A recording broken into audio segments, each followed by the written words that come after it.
algo en lo que llevo metido unos 30 años aproximadamente. Hoy en día el mindfulness es algo que está muy de moda, es algo que, bueno, pues que es muy conocido, sobre todo por los grandes descubrimientos de la medicina, que exploraremos algunos. Pero es algo verdaderamente antiguo, en el sentido de que, como iremos observando y descubriendo, es el resultado de una investigación muy profunda hace montones de años, que la ciencia médica en los últimos 30 años sencillamente ha mostrado, no ha demostrado su valor, porque ese valor se ha demostrado a lo largo de muchos siglos, ha mostrado por qué se produce ese valor. El doctor Benson fue mi primer maestro y fue el primer científico a nivel mundial que se interesó por el mindfulness. El Occidente rechazaba todo lo que es la meditación. El origen de la palabra mindfulness es del lenguaje Pali. Pali es el que hablaba Buda, aunque muchos escritos están en sánscrito, su lenguaje coloquial, igual que el de Cristo, era el arameo, el de Buda era el Pali. Pali es Sati, y Sati quiere decir estar en el presente para ver las cosas como realmente son, no como te parece que son, como realmente son. Por ejemplo, esta mesa, ¿verdad que la vemos como sólida? Esta mesa fundamentalmente es hueca, pero yo sé que la percibimos como sólida. ¿Por qué? Porque los átomos, para que os hagáis una idea de lo que es un átomo tendría, si hacemos una comparación, un átomo sería un balón de reglamento colocado en el centro de Londres, y la corteza, que fundamentalmente es un espacio vacío con algún electrón dando vueltas, sería todo Londres, una ciudad que tiene 50 kilómetros de diámetro. Entonces, fundamentalmente hueco, pero en nuestra percepción lo vemos como sólido. Bien, entonces, el doctor Herbert Benson fue el primero que se interesó, porque casi nadie en la ciencia, en el mundo de la ciencia, se interesaba por esto, que era budismo, taoísmo, zen, cosa de, bueno, de gente que les encanta el incienso, las panderetas, las campanillas, tin, tin, tin, tin, tin, no sé qué, el rasurado de pelo, etcétera, etcétera. Dijo, ¿y si hubiera algo más? Y este hombre, ¿por qué le interesaba saber si había algo más? Porque él estaba muy preocupado con sus enfermos. Él, como cardiólogo muy reconocido en la Universidad de Harvard, se encontraba con el problema de que había muchas personas que tenían hipertensión arterial y que la medicación no era suficiente. De repente se enfadaban con alguien y se disparaba su tensión. Y claro, si te dispara mucho la tensión, ese es el problema que puedes tener. Que te rompe un vaso sanguíneo, en fin, un infarto, un ictus, lo que sea. Dijo, tiene que haber otro sistema. A ver, ¿qué pasa cuando uno se hace una pregunta e insiste en su pregunta? ¿Qué pensáis que pasa?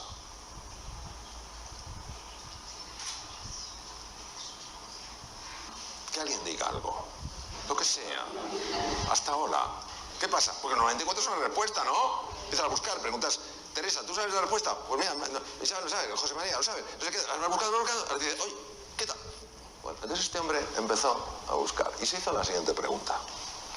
¿Puede haber algo que no contemple la realidad médica, pero que pueda tener un impacto en la hipertensión arterial? ¿Puede haber algo que tenga la capacidad de mejorar la función cardíaca, de proteger al corazón y que sea desconocido por la ciencia médica? Es decir, en la realidad médica que hay, pueden existir vacíos. Y este hombre, en aquella época, pionero a nivel mundial, el primero que lo hizo a nivel mundial, se fue a Dharamsala, hasta 7.000 pies de altura en la India, porque sabéis que la comunidad tibetana fue expulsada y martirizada por los chinos en el 59. Quemaron 6.000 de los 9.000 monasterios, esto es una cifra, y se fue allí y empezó a estudiar, con un permiso del actual Dalai Lama, empezó a estudiar qué hacían los monjes. Porque le habían llegado ideas, a través sobre todo de un libro, de que los monjes eran capaces de activar ese sistema del que hablabas tú, Santiago, que es el sistema que protege al organismo, el sistema parasimpático. Y yo me acuerdo, hablando con él en su despacho, y en aquella época estaba en el Dícones en trasplante hepático, y él seguía como cardiólogo en el Dícones. Y entonces me acerqué y recuerdo que me dijo, Mario, you've got to stop the train of disturbing thoughts which enter into consciousness without being invited. Digo, ¿qué le ha dado a este hombre? Tenemos que parar el tren de pensamientos perturbadores que entran sin nuestro permiso en la conciencia. Yo en aquel momento, un joven cirujano, interesado por estos temas, pero sorprendido, dije, ¿pero qué tendrán que ver los pensamientos en todo esto? Y él me dijo en su despacho, mira, yo entreno a los enfermos que van a cirugía cardíaca en esta metodología que aprendí en el Himalaya.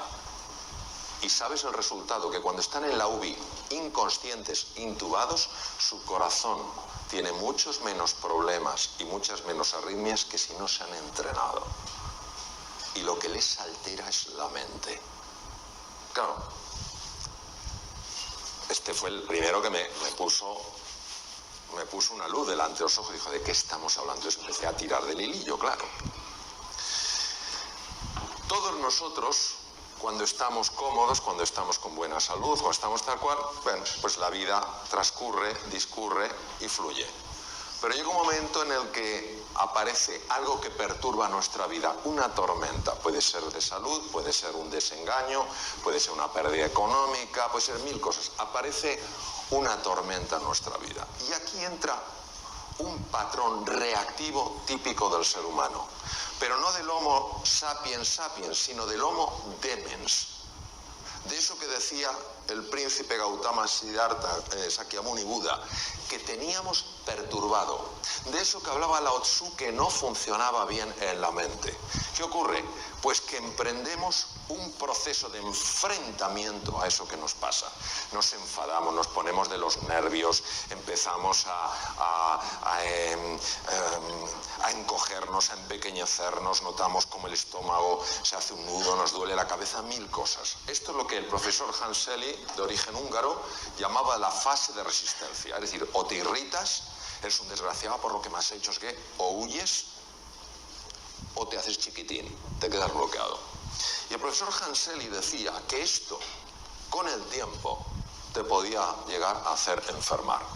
Para que os hagáis una idea de la intuición y finura científica del profesor Hanseli, hoy la Universidad de Harvard, que es la pionera en el mundo en estos estudios, pionera y la que más experiencia tiene en el mundo, ha demostrado que entre el 60 y el 90%, fijaros la cifra, 60-90% de las consultas a médicos generales en el mundo occidentalizado tienen que ver con estar viviendo aquí.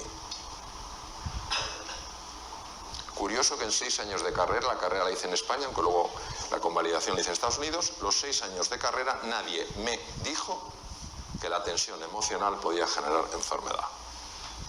60-90%. Y en base a este tema, otro de los grandes científicos empezó a estudiar qué ocurría en el cerebro. Entonces, 3 estructuras, olvidaos del cerebelo, que es el que está atrás, 3 estructuras que son muy importantes. La primera es la corteza prefrontal. La corteza prefrontal es la que nos permite ser eficientes en la vida. Cuando tú eres fino tomando decisiones, cuando estás entendiendo las cosas con profundidad, cuando aprendes cosas nuevas, casi, no con todo el esfuerzo que normalmente algo nuevo lleva, sino que notas que vas fluyendo, es que la corteza prefrontal funciona excepcionalmente bien. Pero la corteza prefrontal está afectada fundamentalmente por esta estructura llamada amígdala, que nada tiene que ver con estas, que es un núcleo, bueno, es un grupo de núcleos en el lóbulo temporal, está a la altura de las orejas, de tal manera que cuando la amígdala se activa, que es nuestro detector de peligro, acordaros, estoy plácidamente, pum pum, aparece la tormenta, cuando yo la tormenta la vivo como una amenaza y me resisto a ella, luchando, yéndome para atrás o haciéndome pequeñito, cuando la amígdala se activa de esa manera, bloquea la corteza prefrontal de tal manera que ni me entero de lo que tengo que hacer, ni puedo encontrar nuevos caminos para hacer frente al desafío, ni puedo aprender cosas nuevas. En el mundo VUCA, volátil, incierto, complejo y ambiguo actual, en el que todos estamos, y que muchas personas están viviendo como una amenaza, es normal que haya caído la productividad, haya caído la creatividad y se estén dañando las relaciones interpersonales. ¿Qué se hace desde la medicina? Ansiolíticos y antidepresivos para neutralizar la amígdala. No digo que en algunos casos no estén indicados, pero ¿y si hubiera un sistema más natural para neutralizar la amígdala? Y luego hay otra estructura aquí que tiene forma de cabito de mar que se llama hipocampo, y el hipocampo es uno de los grandes reguladores de la amígdala. Si el hipocampo baja de tamaño, la amígdala es más activa, es decir, nuestro detector de peligro salta antes. Por ejemplo, ¿qué tal estás? ¿Por qué? ¿Entendéis? Ha saltado demasiado. Probablemente porque el hipocampo está pequeño. Os voy a dar dos cosas importantes. El hipocampo aumenta de tamaño con el mindfulness. Esto lo demostró la doctora Lazar, que trabaja también en Harvard, en el Hospital General de Massachusetts. El hipocampo aumenta de tamaño con el mindfulness y también con el ejercicio físico. Las personas que hacen ejercicio físico normalmente toleran mucho mejor ciertos embates de la vida, notan que están más tranquilos. ¿Por qué? Porque su amígdala está más controlada por el hipocampo. Cuando una persona está súper tensa, súper estresada y no encuentra sus espacios de calma, esos espacios de silencio, baja el tamaño físico del hipocampo porque mueren neuronas y la amígdala se enloquece, entonces se vuelve una persona más reactiva. La belleza del mindfulness actuando sobre el hipocampo, como ha demostrado la doctora Lazar en el Mass General, es que al engrosar el tamaño, al haber más neuronas, porque aquí sí se forman más neuronas, al haber más conexiones, es más difícil que las tormentas de la vida, que a todos nos sacuden en un momento u otro, de mayor o menor intensidad, te desequilibren, te enajenen, te saquen del eje. ¿Qué es lo que pasa? ¿Qué es lo que descubrieron sobre todo Buda y Lao Tzu? Descubrieron que la mente está enferma.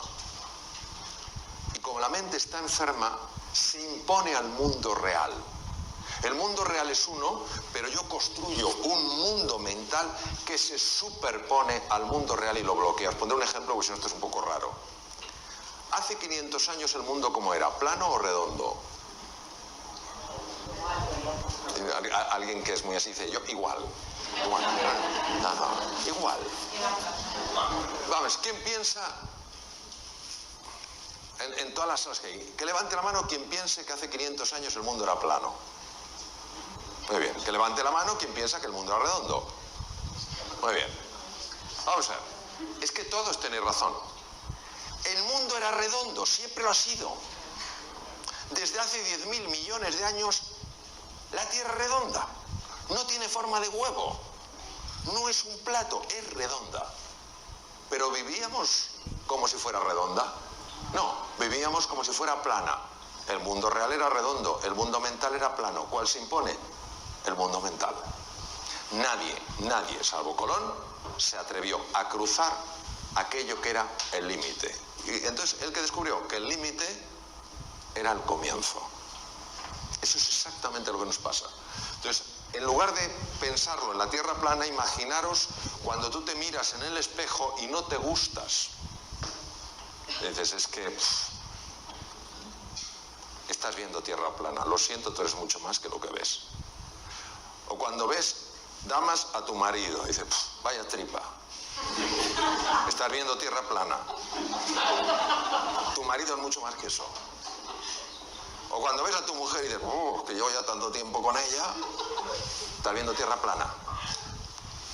Hay algo mucho más profundo. O cuando miras al mundo, es que todo es lo mismo, Tierra plana, hay un mundo redondo. La ventaja del mindfulness es que te ayuda a ver lo que no estás viendo. Por eso la definición de sati es estar en el presente para ver las cosas como de verdad son. ¿Cómo son de verdad? Redondas, no planas. Bien. Este es otro de mis maestros, Judson Brewer, que además toca maravillosamente el violín y ha descubierto una cosa fascinante. Ha descubierto que tenemos un sistema que nos tiene atontados a todos. Estamos dormidos sin darnos cuenta y todos conocemos el sistema. El sistema se llama DFN, Default Mode Network, y es el que hace que tú puedas conducir sin saber que estás conduciendo. Esto lo conocemos todos, ¿no?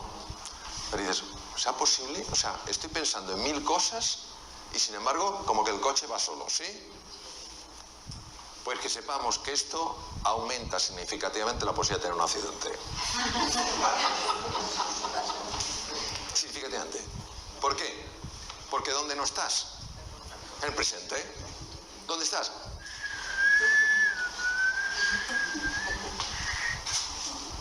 Jason Brewer es psiquiatra y es neurocientífico. Estudiando con electroencefalografía y con resonancia funcional magnética, ha observado que hay un circuito que es el que hace que vayamos en piloto automático. Pero no solo vamos en piloto automático conduciendo, estamos en piloto automático cuando estamos hablando con otro. Estamos hablando con una persona, estamos con piloto automático, porque no estamos ahí. Eso sí, dejamos la cara puesta, pero la olla no la llevamos a Camboya. La cara se queda, como cuando vamos en el coche. La cara está, las manos también, pero tú no estás.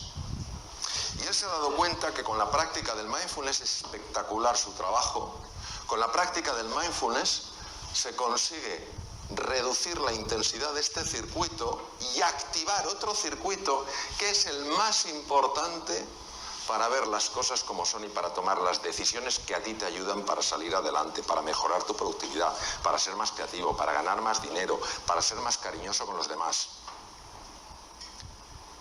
Es sorprendente porque hace 2500 años estos científicos de la mente lo intuyeron. Hoy la ciencia lo muestra. Es lo único que hace, no lo descubre, lo muestra. Desvela lo que estaba velado. ¿Qué pasa con el mindfulness? Que en el mindfulness tú al principio te ves aquí, crees que no hay nada especial, parece que solo cerrar los ojos, y entonces poco a poco, conforme vas practicando, empiezas a ver cosas que antes no veías, ni siquiera podías predecir desde aquí. Por eso, cuando una persona, le comentaste tú, Santiago, dice, yo lo que quiero es mejorar mi salud, yo lo que quiero tal cual, está generando una tensión que impide que veas esto. Tú estás andando esto porque quieres conocerte mejor, porque quieres comprenderte más. Y a base de hacer eso, tú vas descubriendo cosas que antes no veías. Otra de las cosas fascinantes que se ha visto con electroencefalografía es que cuando una persona está estresada, los dos lados del cerebro están enfrentados. No se hablan entre sí, no se quieren. El lado izquierdo, lo comentabas tú, Santiago, el hemisferio izquierdo es un hemisferio, es el de la conciencia ordinaria, es el que te permite estructurar, hacer categorías, utilizar el lenguaje, es el que te permite manejar el tiempo mental, pasado, presente y futuro. El hemisferio derecho es el que está en contacto fundamentalmente con el cuerpo, es la entrada al inconsciente, es un presente continuo, es una sensación de presente eterno, y es donde están los grandes recursos del ser humano. Pero nosotros no podríamos funcionar solo con el hemisferio derecho. De hecho, hay una mujer de Harvard que tuvo una hemorragia en el lado izquierdo, se desbloqueó el lado derecho y ella no quería salir de esa sensación porque era tal paz, tal serenidad, tal calma, pero finalmente pidió ayuda como pudo porque ya estaba perdiendo la capacidad de poder ver los números porque dependen del hemisferio izquierdo. Tardó 8 años en recuperarse de aquella, fue una rotura de una malformación arteriovenosa del hemisferio izquierdo. Escribió un libro conmovedor sobre su experiencia increíble habiendo vivido algo sorprendente. Sin embargo, lo que hemos visto con el mindfulness es que lo que hace no es bloquear el lado izquierdo, sí es verdad que activa especialmente el hemisferio derecho, sobre todo los lóbulos, los lóbulos frontales, pero lo que hemos visto es que favorece el diálogo. Favorece el diálogo. Cuando una persona está muy tensa, fundamentalmente son ondas muy rápidas, son ondas beta, sobre todo el alto beta, que son ondas de más de 30 hercios, es cuando una persona está, pues eso, en situación de alarma, tal cual. Conforme tú vas sosegándote, cuando vas tranquilizándote, las ondas se van enlenteciendo, se van convirtiendo en ondas alfa mucho más propias del hemisferio derecho, que empiezan también a envolver al hemisferio izquierdo. Se consigue pasar a un patrón, ondas teta, donde la creatividad se dispara, los fenómenos de sanación del cuerpo son mucho más intensos, tanto a nivel físico como mental.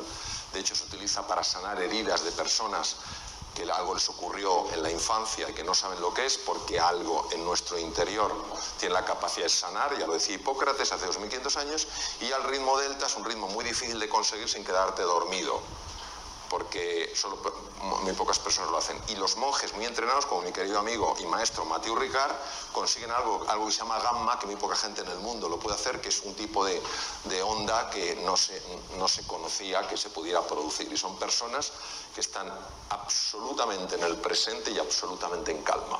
Que son personas que transmiten algo brutal. Bien.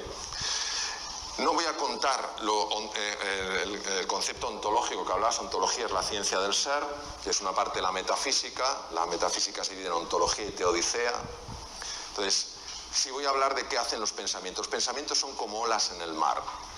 Llega un momento en que pueden ser tremendamente perturbadores. ¿Qué es lo que hace el mindfulness? El mindfulness lo que hace es te convierte en un submarinista. Es decir, si tú estás aquí, te están los pensamientos, llevan como una ola. Cuando nos hemos bañado en aguas un poquito agitadas, sabéis que es que no tienes nada que hacer. La ola te iba para ahí, te iba para allá, etc. Pues igual los pensamientos. Empiezas a angustiarte por el futuro, empiezas a lamentarte por el pasado, y te llevan para acá, para allá. Entonces, lo que hace el mindfulness es, no luches con los pensamientos, pero fijaros, por eso cuando dicen, no, es que el mindfulness lo que hace es que la mente no produce pensamientos. ¡Qué tontería! La mente dualista sigue produciendo olas y tú no te enfrentas a la ola. No, yo no tendría que tener este pensamiento, yo tendría que... No, tú lo que haces es, te metes bajo el agua. ¿Qué hacemos cuando estamos en la playa, cuando estamos nadando y viene una cojola? ¿Hay alguien que diga, ¿a qué no puedes conmigo? No, ese grado de estupidez no existe. ¿Qué hacemos todos? Nos zambullimos. Porque la ola pasa por encima. Por lo que hace el mindfulness, te zambulle, te mete dentro. Entonces observar que cuando estás un poquito más abajo y miras hacia arriba, claro que ves los pensamientos, claro que ves las olas, pero ya no te arrastran. Ya estás en estado de meditación, ya estás en estado de profundización. Y por eso, como el mundo mental genera tanta distorsión, al estar aquí, empiezas a notar una recuperación, una revitalización que no se puede experimentar arriba. Conforme tú vas entrando, va cambiando el patrón de ondas alfa, ondas teta, ondas delta. Llega un momento en el que empiezas a tocar, y lo digo por experiencia, el fondo del mar. Y cuando tocas el fondo del mar, esto no se puede describir, o sea, se puede describir, pero es algo de tal rotundidad que puede darte una fuerza para tomar una decisión tremendamente difícil. Te puede dar una claridad que no sabes de dónde ha salido, pero que ahora la tienes y antes no la tenías. Es verdad que en el fondo del mar empiezas a ver talentos que no sabías que tenías, y es verdad que empiezas a ver algo que no es agradable de ver, pero que es necesario de ver. Empiezas a ver que algunas de las cosas que más te molestan en la vida las estás provocando tú sin saber que las provocas.